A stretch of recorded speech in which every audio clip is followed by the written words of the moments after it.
The courtroom was silent, the kind of silence that feels heavy, like the air itself is holding its breath. Every eye was fixed on the judge, a stern figure with a reputation for being unshakable, as she reviewed the case file in front of her. The only sound was the faint hum of the fluorescent lights above, casting a cold glow over the room. And then, suddenly, the doors at the back burst open with a loud crash, shattering the stillness. Everyone turned, startled, as a young black boy, no older than 14, stumbled in, tears streaming down his face. His chest heaved as he struggled to catch his breath, his eyes wide with panic.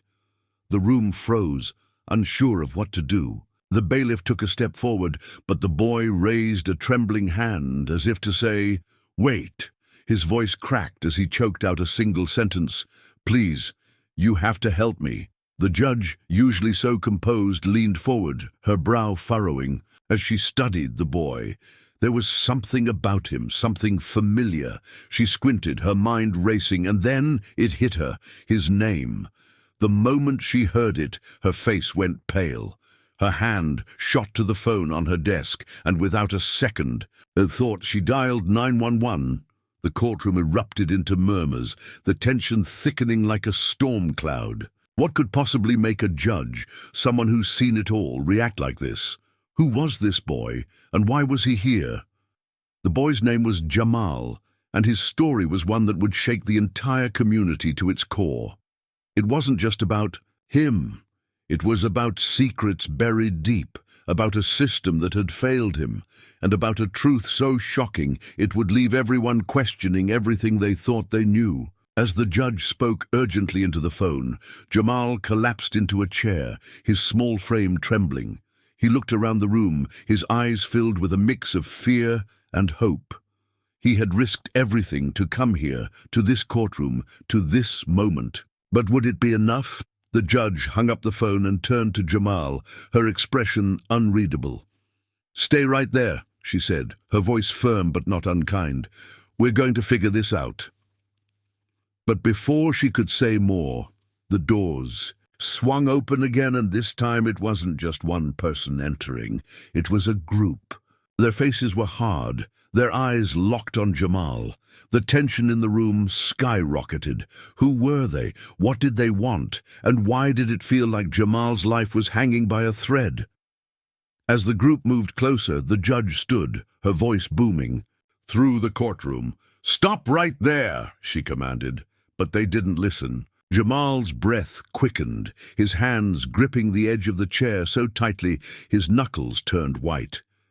The room was on the edge of chaos, and in that moment, one thing was clear. This wasn't just a courtroom drama. This was a fight for survival. And as the sirens wailed in the distance, growing louder with every second, the question on everyone's mind was simple. What happens next?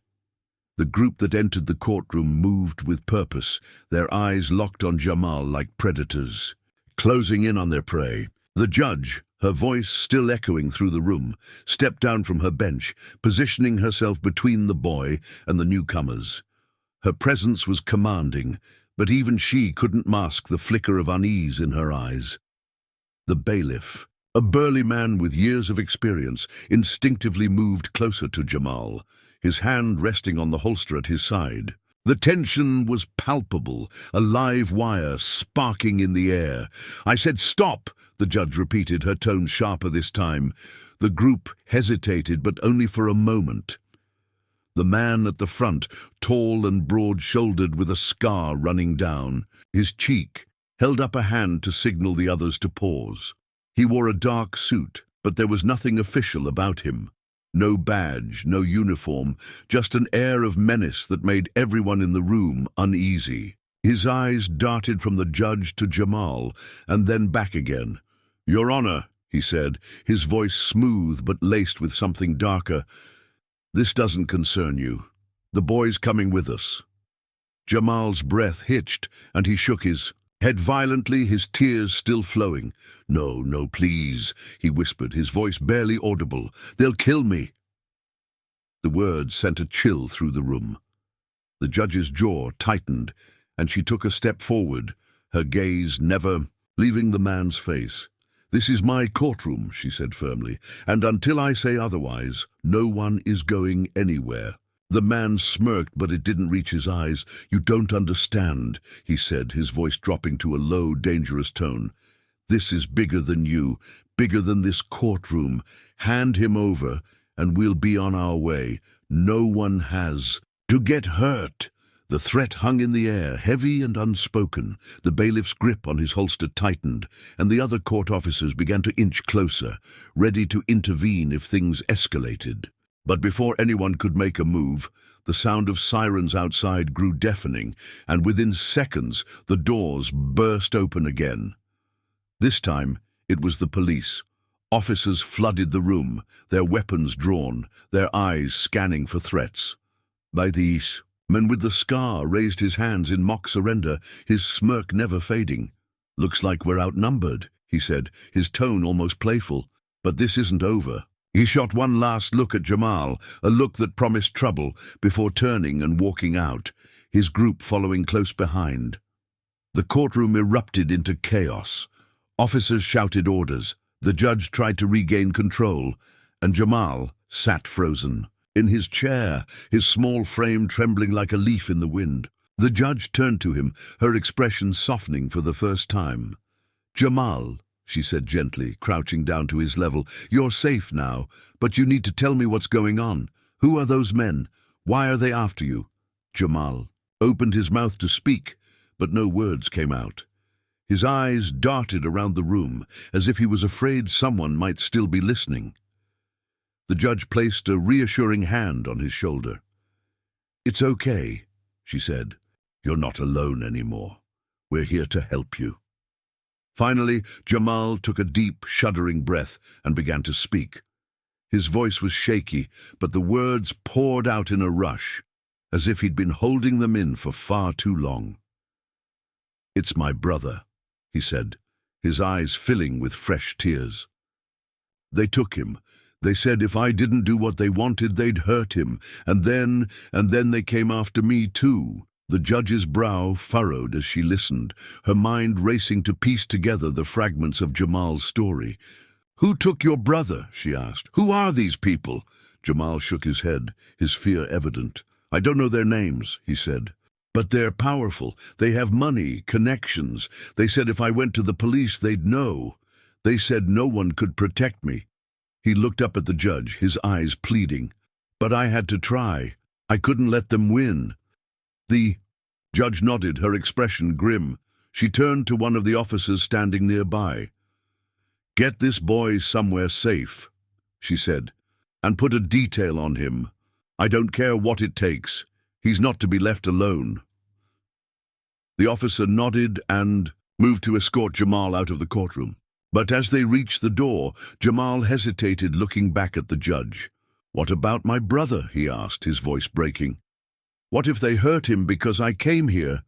The judge's heart ached for the boy, but she knew she couldn't make promises she might not be able to keep.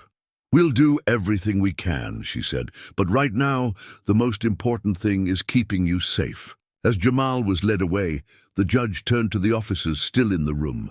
"I want every available resource on this," she said. "I want to know who these people are, what they want, and how deep this goes. And I want it done quietly. If they're as connected as Jamal says, we can't afford any leaks." The officers nodded, already pulling out their phones and radios to get to work. The judge returned to her bench, her mind racing.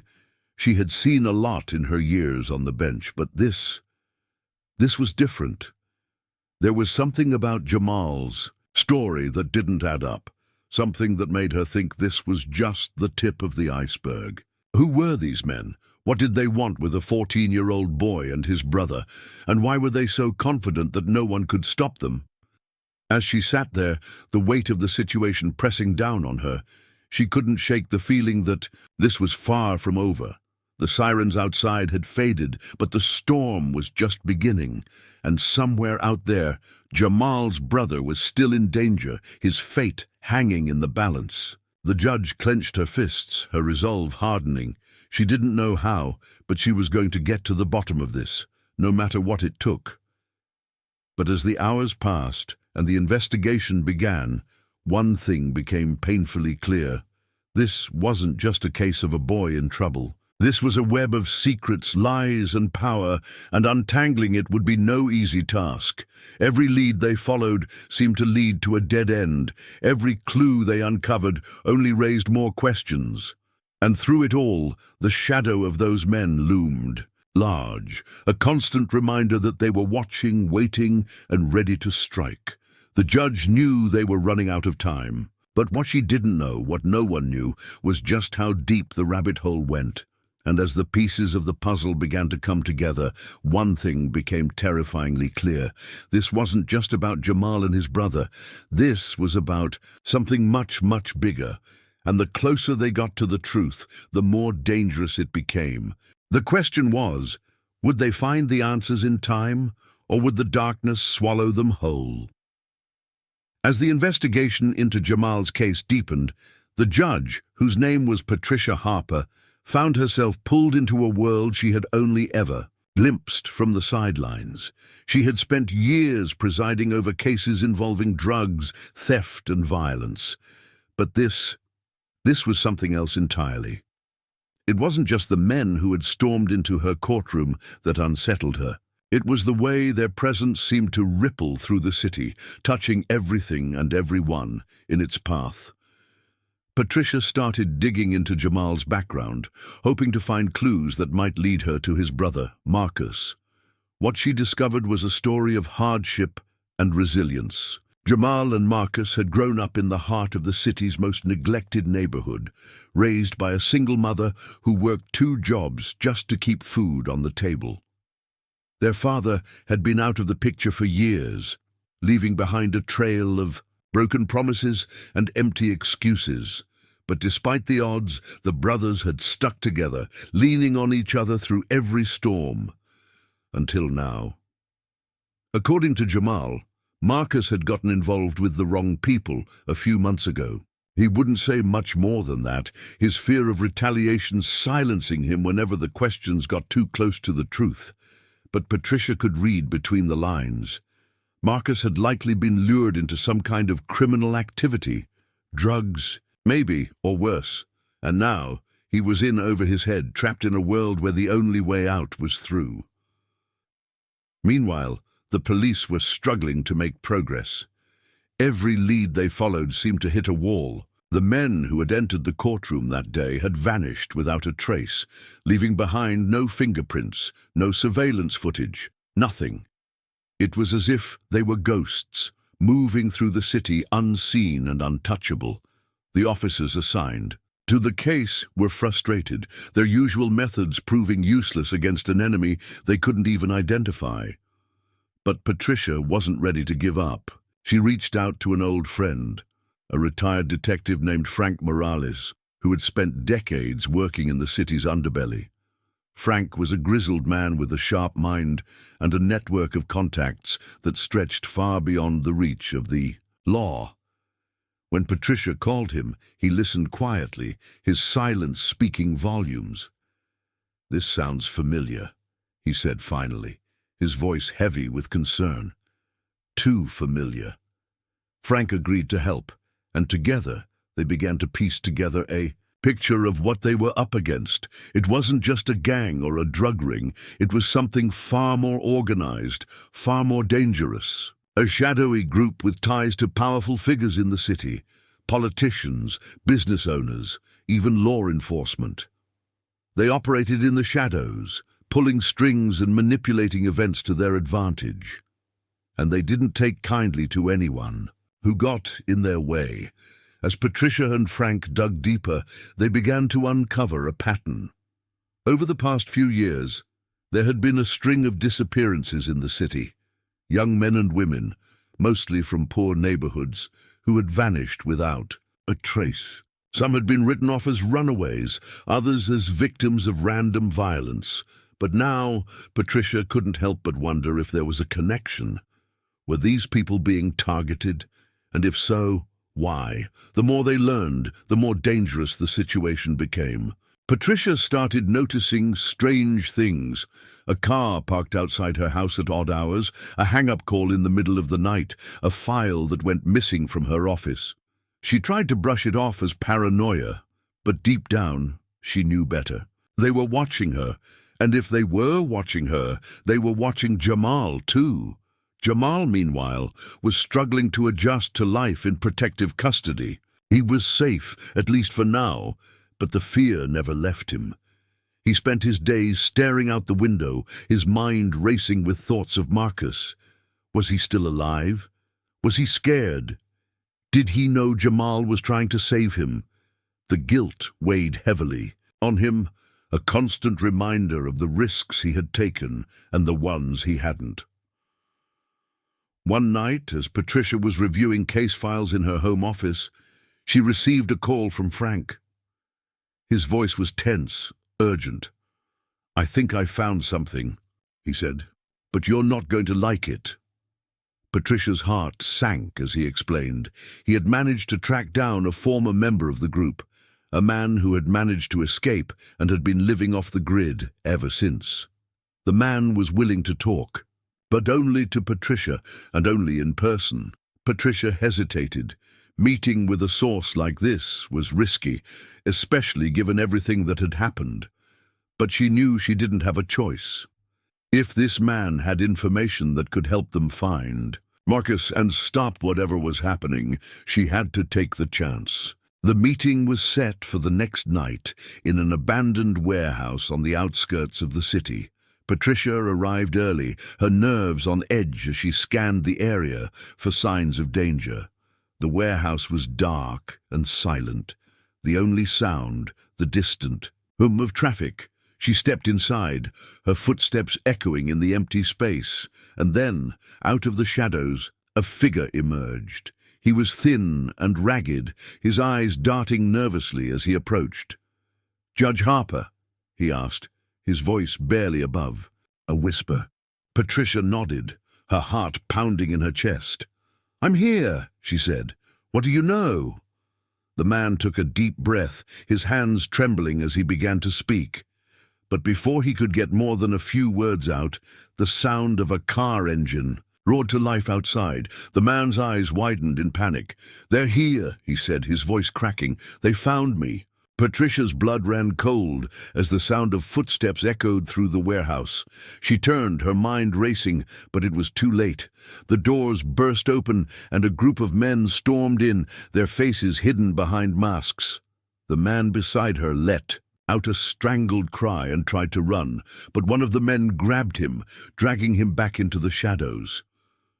Patricia stood frozen, her heart pounding as the leader of the group stepped forward. He didn't say a word, but the look in his eyes was enough to send a chill down her spine.